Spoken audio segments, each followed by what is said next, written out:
According to a report from the Russian business newspaper owned by the Putin-friendly oligarch Aris Usmanov, up to 40% of Chinese chips have been proven to be defective.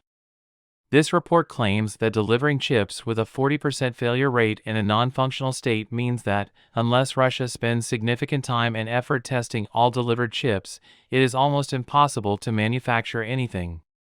According to the report, Russian businessmen state that sanctions have led major importers to abandon trade, forcing Russian manufacturers to use unauthorized suppliers, whose after-sales service poses many problems compared to official channels. Russian companies also lack the experience of checking suppliers and products before placing large orders. This means that Russian companies are often deceived during transactions with Chinese suppliers. Does the recent crash of the Su-34 fighter jet in Russia, causing 14 deaths and injuring over 100 people due to engine fire, have anything to do with the use of Chinese chips? This report from Russian media once again proves what U.S. officials have previously stated: export restrictions force Russia to rely on pseudo-banned and inferior imported chips, such as those from China, undermining weapon systems. There are also instances of aircraft claimed to be China's first independently developed passenger planes facing suspensions from multiple countries, with some nations even selling these planes as scrap metal. The China-made new Zhuhai 60 regional jet is produced by the Xi'an Aircraft Industry Group, touted as China's first independently developed passenger plane. However, it appears more like a mishmash of foreign technologies, incorporating engines from Canada's Pratt & Whitney and avionics systems from the United States' Collins. Despite introducing a significant amount of Western technology, the new Zhuhai 60 did not obtain flight certification from the European Union and the United States. Consequently, its customers are primarily from third-world countries. By the end of 2013, the new Zhuhai 60 had accumulated over 210 orders worldwide, with deliveries to 16 countries totaling 88 aircraft. According to relevant data, the new Zhuhai 60 had its maiden flight in the year 2000 and has experienced several significant incidents, leading to nearly half of the fleet being grounded. Safety issues include malfunctions in landing gear, brake, and steering systems. The most severe incident occurred in 2011 when a plane of this type, operated by Indonesian White Dove Airlines, crashed into the sea during landing, resulting in the loss of all 27 lives on board. In 2013, a new Zhuhai 60 operated by Myanmar's airline veered off the runway during landing, leading to the suspension of its operation in Myanmar. Countries such as Bolivia, the Philippines, and New Zealand have also reported incidents involving the new Zhuhai 60. The frequent incidents have led New Zealand to directly advise its citizens against flying on the new Zhuhai 60, causing the image of Chinese-manufactured aircraft to plummet. On October 12 this year, the aviation news website Simple Flying reported that Nepal Airlines hopes to sell imported aircraft from China, including 2 new Zhuhai 60s and 3 Yun-12s. In July 2020, Nepal Airlines decided to ground these aircraft due to frequent mechanical failures, hindering the airline from fully utilizing Chinese-made planes. The initial total cost of the 5 Chinese aircraft purchased by Nepal Airlines was $79.3 million, and they are now seeking to sell them for $2.6 million. Insiders claim that they are essentially worthless. Furthermore, the first domestically developed large passenger aircraft, the C919, is touted by the Chinese authorities as a national pride. However, in reality, the C919 is not entirely manufactured in China but is internationally tendered for design. Core precision components such as engines are still purchased from foreign companies, leading some to mock it as an assembled knockoff. In May of this year, China Eastern Airlines became the first global operator of the C919, with 2 aircraft delivered. China's Commercial Aircraft Corporation claimed that the C919 received orders from German charter airline Purin Airlines and Thai City Airways, both Chinese-owned airlines. However, both companies have ceased operations, raising questions about the sustainability of these orders. In summary, various challenges, including safety concerns, technical deficiencies, and questionable reliability, have caused several Chinese-made aircraft, once celebrated as national achievements, to face suspensions and criticisms globally. Boasting about catching the F-22? Chinese radar gets destroyed by the Israeli military's F-16. In actual combat, Chinese-made weapons seem like scrap metal.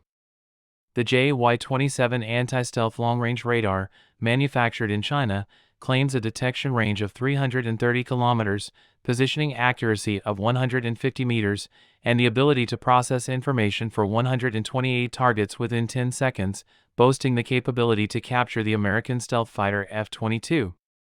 However, in real combat, it failed to detect ordinary Israeli aircraft, let alone the stealthy F-22 fighter. Conflicts of interest between China and Russia come to light, exposing China's reckless sale of inferior weapons to Russia's customers. Pakistan hit hard. China's S-26T submarine exports are returned. Thai authorities claim the engines do not meet standards.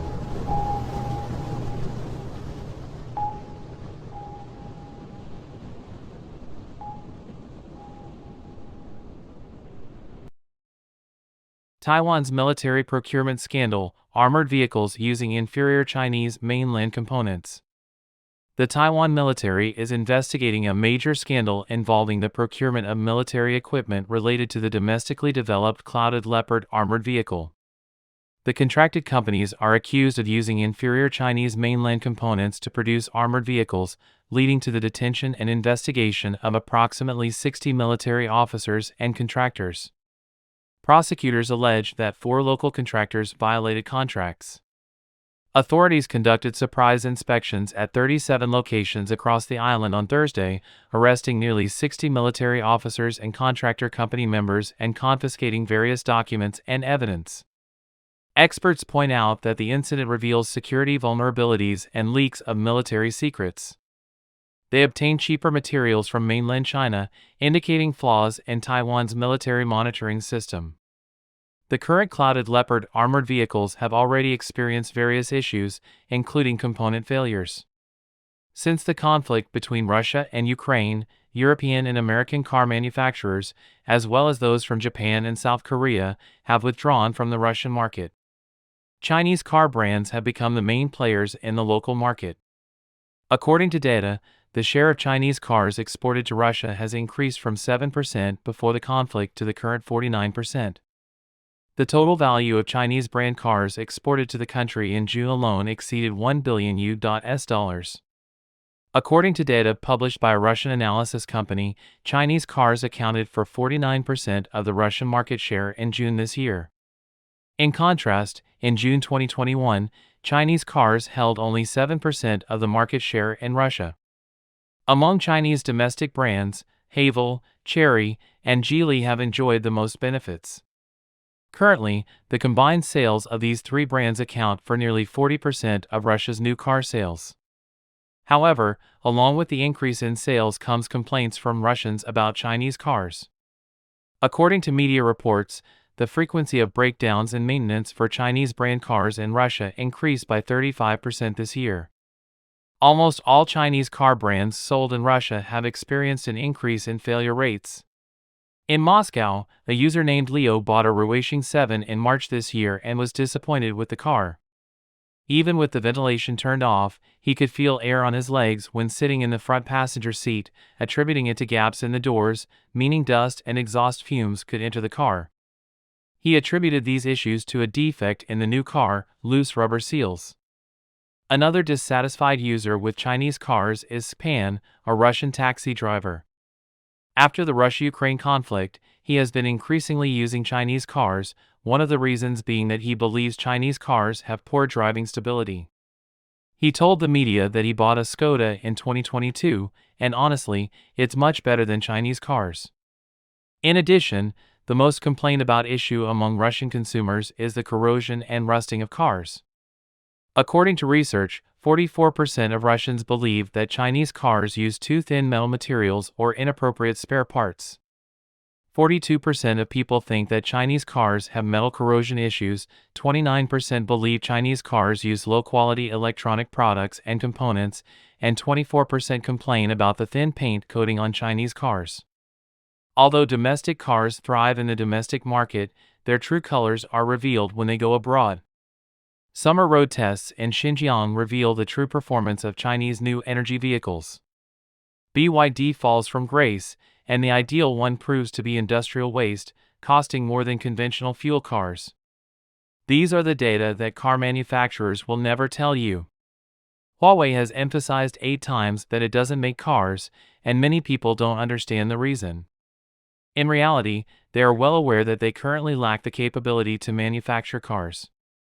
After watching the just concluded Car King's Summer New Energy Vehicle test, you will find that the Wuling M5, equipped with Huawei technology, is the first model to drop out of the test, almost as soon as the test began. The moment the test driver sat in the car, all the ESP system fault codes were reported, and the test couldn't even start, as the gears couldn't engage. After finally towing the car to the 4S store, it was discovered that a cheap fuse had burned out. Because this fuse involves the vehicle's very basic functions, it rendered the car completely inoperable. This is actually a common problem for many domestic brands, not only car manufacturers but also other products, always saving costs on inconspicuous small components, or the standards are not strict enough. During the test of another domestic model, BYD, many issues were exposed.